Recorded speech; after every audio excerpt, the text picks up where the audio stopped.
mengisahkan seorang wanita bernama Jang Ok-jung yang memiliki bakat dalam membuat pakaian di masa dinasti Joseon. Bakatnya yang luar biasa membuat banyak para wanita dari kalangan bangsawan yang menjadi pelanggannya. Namun, di balik kesuksesannya itu, Ok-jung harus menerima kehidupan yang pahit, di mana selepas ayahnya meninggal dunia, Ok-jung harus tinggal terpisah dengan ibunya. Karena ibunya menjadi budak di rumah seorang bangsawan yang juga merupakan pejabat di istana. Kabar kesuksesan Jang Ok-jung sebagai pembuat pakaian wanita Joseon terdengar di telinga Jang Hyun. Jang Hyun ini masih kerabat dari Jang Ok-jung dan merupakan seorang pengusaha terkenal di Hanyang. Jang Hyun meminta bertemu dengan Ok-jung. Setelah melihat paras Ok-jung, Jang Hyun memiliki ide agar Ok-jung masuk ke istana supaya bisa memiliki kehidupan yang jauh lebih baik. Ia tentu ada maksud terselubung Jang Hyun.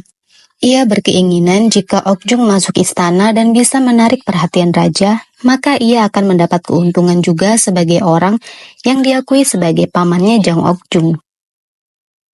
Pada awalnya, Ok-jung menolak tawaran Jang Hyun. Namun ia merasa kehidupannya dan ibunya yang semakin menderita, maka Ok-jung berubah pikiran dan kembali menemui Jang Hyun untuk memasukkannya ke dalam istana. Rupanya, Ok-jung telah jatuh hati pada seorang pria yang ia temui beberapa kali tanpa disengaja. Pria itu mengaku sebagai seorang prajurit di istana. Padahal identitas sesungguhnya adalah seorang raja. Ok-jung tidak mengetahui kebenaran itu. Hal itu membuat tekad Ok-jung semakin besar untuk masuk ke istana agar bisa bertemu pria pujaannya. Di istana, Ok-jung ditempatkan di bagian penjahit busana. Tak berselang lama, ia mendapat tugas untuk mengukur badan Raja Sukjong. Ok-jung sangat terkejut karena pria yang ia cari di istana adalah sang raja, bukannya seorang prajurit seperti yang ia tahu saat awal mereka bertemu. Mengetahui fakta itu, Ok-jung merasa ia tidak pantas berada di dekat raja. Namun karena dari dulu raja sudah jatuh hati pada Ok-jung, raja pun memberanikan diri menghampiri Ok-jung yang sedang bekerja sebagai pelayan di istana. Ibu Suri selaku ibunda dari Raja Sukjong akhirnya mengetahui kalau raja telah jatuh cinta pada seorang pelayan. Hal itu membuat Ibu Suri sangat tidak terima. Ibu Suri ini sangat mendukung Ratu In-hyun sebagai menantu yang memang diinginkannya karena berasal dari partai yang sama dengannya. Bahkan, ayah Ratu In-hyun ikut tidak suka pada Jang Ok-jung karena dianggap akan membahayakan posisi anaknya sebagai ratu. Masalah Jang Ok-jung dengan anggota kerajaan dimulai. Ok-jung sempat diculik dan ingin dilenyapkan. Untungnya saja ia bisa selamat. Singkat cerita, Ibu Suri tua selaku nenek dari raja dan berasal dari partai yang berlawanan dengan Ibu Suri serta ratu, memiliki ide untuk mempersatukan kembali raja dan Ok-jung demi menjaga posisinya di istana agar tak diabaikan. Waktu berlalu, raja yang begitu mencintai Ok-jung akhirnya mengangkat Ok-jung menjadi selirnya, meski masih berstatus selir tingkat bawah. Ok-jung yang juga merasa mencintai raja, dan ia sadar kalau ratu serta Ibu Suri tidak menyukainya, sampai sengaja menggagalkan malam penyatuan antara raja dan ratu. Padahal malam itu adalah satu-satunya malam yang bisa membuat ratu memiliki keturunan, karena ratu ini sebenarnya mandul.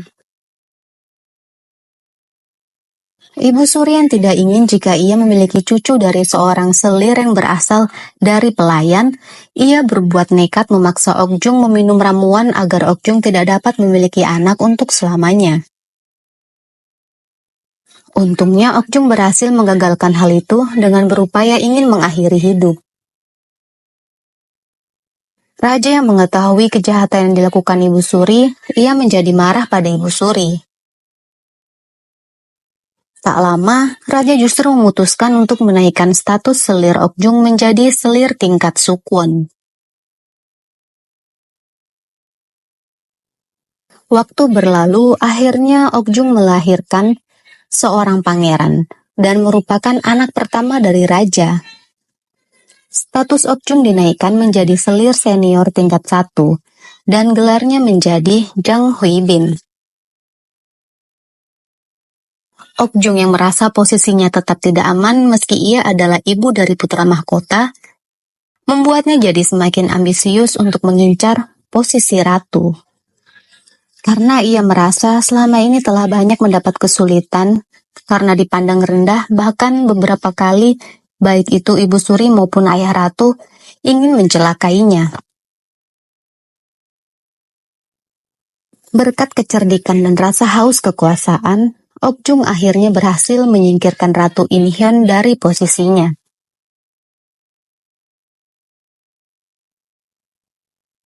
Raja yang memang amat mencintai Okjung tak berpikir lama mengangkat Okjung sebagai ratu, menggantikan Ratu Inhyun yang telah digulingkan. Namun, karena sikap ambisiusnya saat memegang tahta ratu, Okjung jadi berubah menjadi sewenang-wenangnya sendiri menggunakan kekuasaan yang ia miliki. Hingga hukuman dijatuhkan atas perbuatan Okjung dan para anggota partai yang mendukungnya. Okjung dijatuhi hukuman mati dan dilengsarkan dari posisinya sebagai ratu.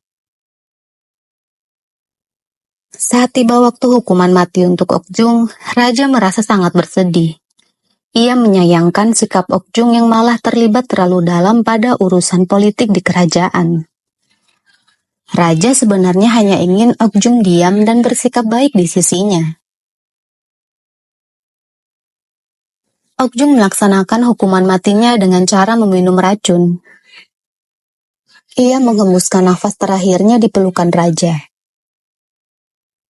Di balik kekecewaan raja pada Okjung, ia tetap merasa sangat kehilangan wanita yang telah lama ia cintai itu.